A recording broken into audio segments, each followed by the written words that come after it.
But I just want to talk about something in the brain that I think is probably the biggest take-home from a leadership perspective. I'd like everybody to visualise a lemon. You can all visualise a lemon. Just put your hand up when you can visualise a lemon in your mind. Okay, good. Describe some of the characteristics of that lemon for me, if you would.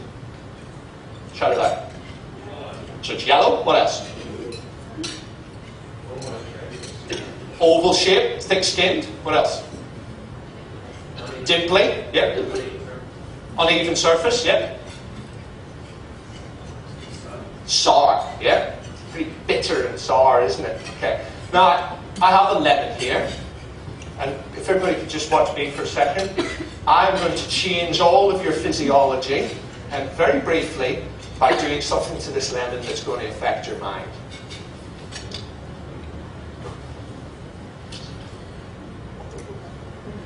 Who said it was sour?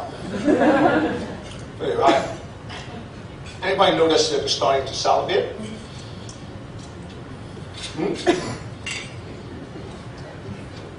Who's salivating? Yeah? Now, this is to do with something called mirror neurons in the brain. And in fact, if you're not salivating, there's probably one of three things. Number one, you might be autistic. Number two, you could be a sociopath. Or number three, you're sitting there daydreaming about sex.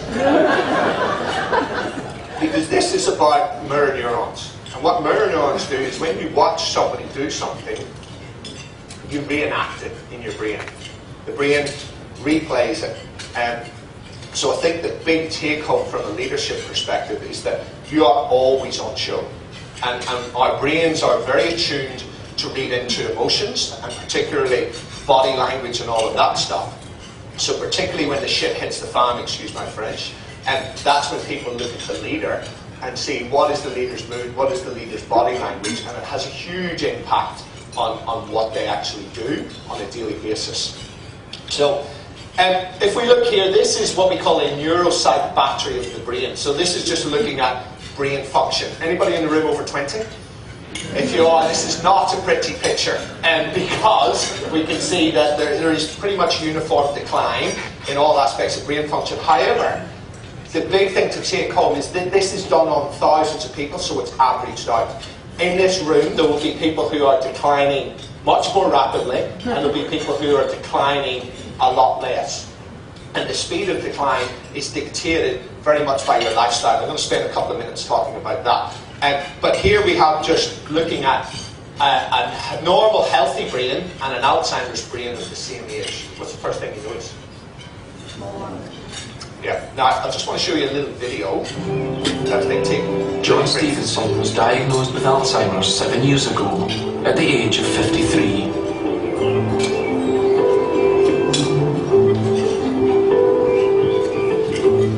Can you come and get yourself some breakfast? Yes, okay.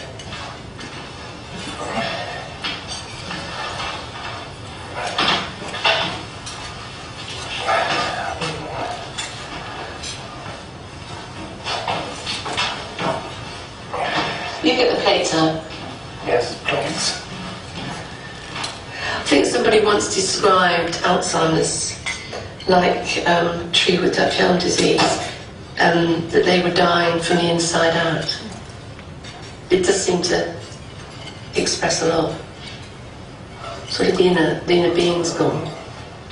But outwardly, he's great still. He can run, walk. They're in the cupboard at the top.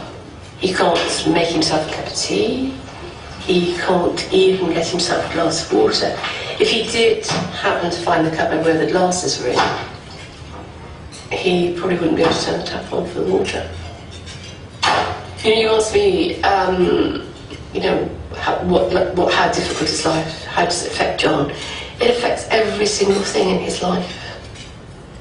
From getting up in the morning, cleaning his teeth, having a shower, every single thing he needs some help with.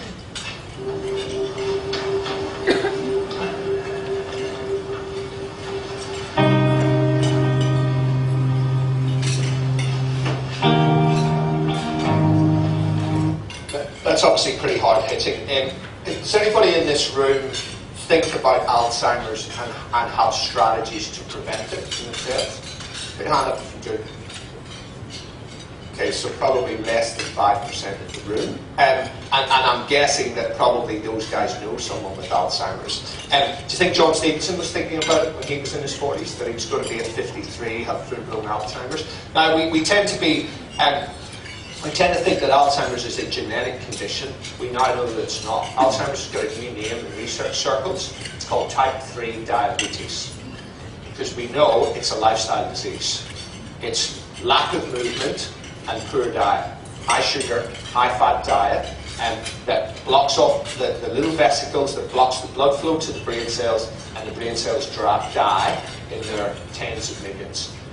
So I think the complacency with Alzheimer's has to go. And in fact, I presented on the weekend with the Australian Anti-Aging Conference, and one of the world leaders, an Australian guy, Ralph Morris, was presenting about Alzheimer's, and he says it is reaching, with the rate of increase, is reaching epidemic proportions. And we now know that stress has a huge impact on Alzheimer's, chronic stress or de-stress. We also know that it's linked to being overweight in middle age, steeper cognitive decline, and also early onset Alzheimer's if you are overweight in middle age. So the thing, guys, is that it's the little things that make the big difference. And it tends to be that weight, and particularly the abdominal fat. Does anybody know what a Tim Tam is? One Tim Tam a day, every day for a year, is about 3 kilos of fat in a year. 1 can of Coke a day, every day for a year, is 5.5 to 6 kilos of fat in a year. It is the little things you do that make a big difference. If you walk up and down 2 flights of stairs rather than taking the elevator or the escalator every day for a year, you will lose 3 kilos of fat. It is these things that we do over and over again that affect our brain function. But guys, there was a meeting of some of the world's top scientists, neuroscientists, physiologists, evolutionary biologists, in 2008, and they came together looking at the impact of physical health on brain health. And there's a quote that came out of the paper that they published that really sums up everything that I do. They said, it is now well accepted that the brain controls mental, physiological and behavioural processes. That brain function is controlled by genes. That social, developmental and environmental factors alter gene expression. And that alterations in gene expression induce changes in brain function and behaviour. Now that's a very wordy academic way of saying all you are is an ecosystem.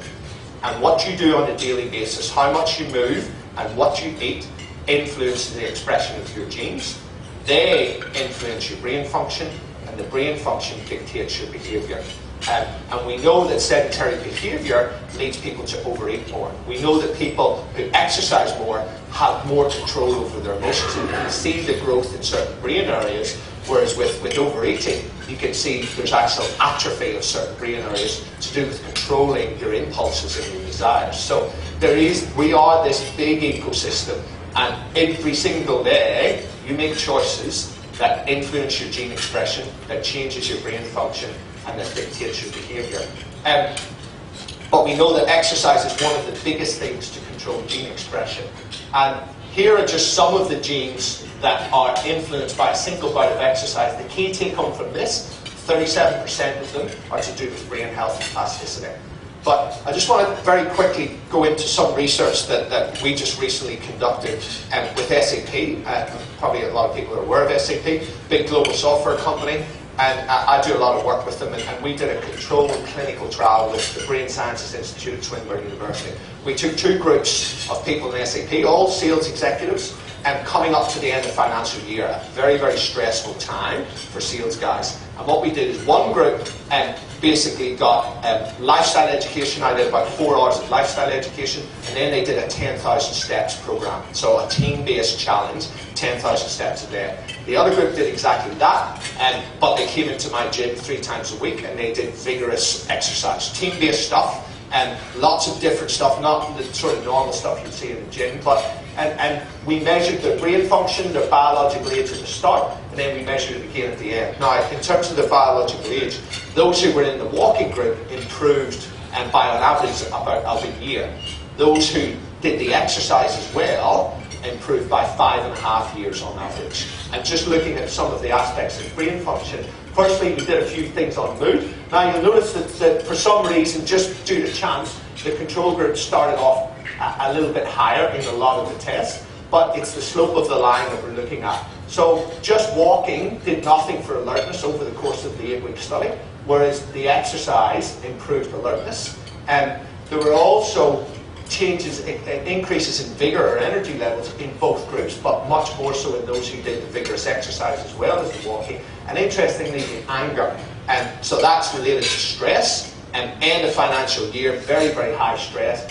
Walking is not enough to reduce that stress, whereas the vigorous exercise had a significant influence on the levels of anger. And then for the more cognitive tests, serial threes, that's a test of brain function where you pick a number like 168 and you count back in threes. And it's seeing how quickly you can do it. It's a real cognitive frontal lobe function. Serial sevens is obviously a bit harder, but look at the slope of the line. So it's reducing time. The exercise group performed much, much better. And here is some of the telling stuff, particularly, I'm just going to focus, this is just speed of the brain making choices, but this thing, working memory, is what underpins what it is to have a human brain. It's the ability to hold different bits of information in your brain, to make decisions, to forecast into the future and make the right choices. It is absolutely essential. It's what we call an executive function. Posit Science has a multi-million-dollar business because they have software that is clinically proven to improve your working memory by 1.5%. The exercise group improves their working memory by 4%, which is pretty huge. And I guess the last one I want to look at here is, this is what we call a stress test. Some people may have had a stress test for the heart. This is a stress test for the brain. And this is when the brain is under a bit of load, and we can see the speed, and again, the slope of the line, the exercise group did better. But this, where it's uncongruent, this is where the brain is having to work really, really hard. And you can see that it's when the brain has to work hard, that's when exercise really kicks in, what we call executive function. Sorry, last one. There's normally a trade-off between speed and accuracy in the brain. You can get quicker, but you reduce your accuracy a little bit, which is what we saw in the walking group. They slowed down in order to get a little bit quicker, but the exercise group, not only did they get much more accurate, but they also sped up as the time reduced. This is a high-functioning brain, particularly those last few slides. And the evidence is so overwhelming that I can say without a shadow of a doubt, if you do not engage in regular, vigorous physical activity, there's not a snowball's chance in hell that your brain is functioning optimally.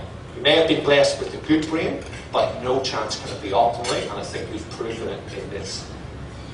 Okay, so here are some of the things that destroy your brain cells. So this is about cognitive reserve. This will protect you against Alzheimer's if you can increase cognitive reserve.